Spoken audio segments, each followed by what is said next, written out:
සුබ දවසක් වේවා සියලු දෙනාටම. අද මම කතා කරනවා තුලා ලග්න හිමියන්ගේ 2026 වර්ෂය කොහොමද කියලා.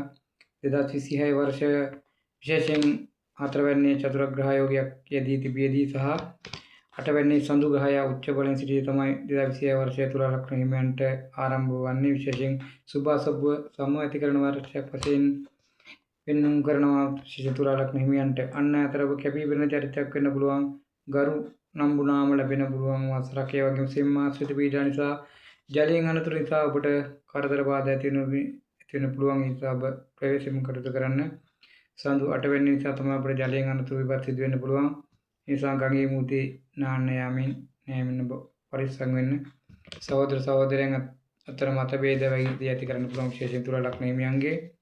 උදරාබාධ මතු කරන්න පුළුවන්. ඒ නිසා කල්පනාකාරීන් කටයුතු කරන්න කියලා විශේෂයෙන් ඉල්ලක් කරනවා. ඔබගේ බ්‍රහස්පති 9 වෙනි සිටිය තමයි මේ 2026 වර්ෂය ආරම්භ වන්නේ. ඒ නිසා ඔබට ජූනි මාසෙන් පසු යම්කිසි සහනදායී බවක් ඇති කරන බවක් පෙන්වනවා මෙම බ්‍රහස්පති මාරුවත් එක්ක 2026 මැද භාගයේ සිට. ඒ නිසා සමස්තයක් වශයෙන් ඔබට සුභ අසුභ සම ඇති කරන වර්ෂයක් වශයෙන් තුලා ලග්න හිමියාට විශේෂයෙන් හඳුන්වන්න පුළුවන්. අපි වෘශ්චික ලග්නය ගැන බලීමේදී 2026 වර්ෂයේ ලග්නාධිපති ධනස්ථානයේ දෙවැන්නේ සිටිය තමයි වෘශ්චික ලග්න හිමියන්ට 2026 වර්ෂය ආරම්භ වන්නේ.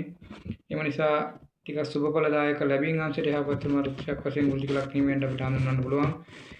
ඔබගේ බෙල්ලෙන් උඩ අසනීප ඇති කරන්න පුළුවන්. ඇස කන උග්‍ර සම්බන්ධ අසනීප ඇති කරන්න පුළුවන්, මතුවෙන්න පුළුවන්. ඒ නිසා ඔබ කල්පනාවෙන් කටයුතු කරන්න. ඒ ගැන විශේෂයෙන් 2026 ජූනි මාසෙන් පසු ඔබට විවාහ අපේක්ෂිතව ඉන්නවා නම් එයාගේ බලාපොරොත්තු ඉෂ්ට වෙන වසරක් වශයෙන් හඳුන්වන්න පුළුවන්. අද සඳු 7 වෙනි උච්ච සිටීම නිසාත් දෙවැන්නේ ශක්තිමත් වීම නිසාත් ඔබට අනාගතයේ යහපත් බවක් ඇති කරන විශේෂයෙන් වෘශ්චික ලග්න හිමියන්ට 2026 වර්ෂය අපි ගත කළ කාලයට වඩා හොඳ කාලයක් වශයෙන් හඳුන්වන්න පුළුවන්. අපි ධනු ලග්නය ගැන බලුවොත් එimhe 2026 වර්ෂය ධනු ලග්න හිමිය ඔබට ලග්නයේ චතුරග්‍රහ යෝගයක් ඇදිලා තියෙනවා. බ්‍රහස්පති 7 වෙනියේ සිටින නිසා තරමක් සුබ කාලයක් වශයෙන් හඳුන්වන්න පුළුවන් විශේෂයෙන් ධනු ලග්න හිමියන්ට. ඔබගේ කාලයේ තිබිච්ච පීඩාකාරී බව අඩු වෙලා යනවා. විශේෂයෙන් ඔබගේ මංගල යෝග ආදී අපේක්ෂාවෙන් සිටින අයගේම කටයුතු ඉෂ්ට සිද්ධ වෙන වර්ෂයක් වශයෙන් අපිට හඳුන්වන්න පුළුවන් මේ 2026 වර්ෂය.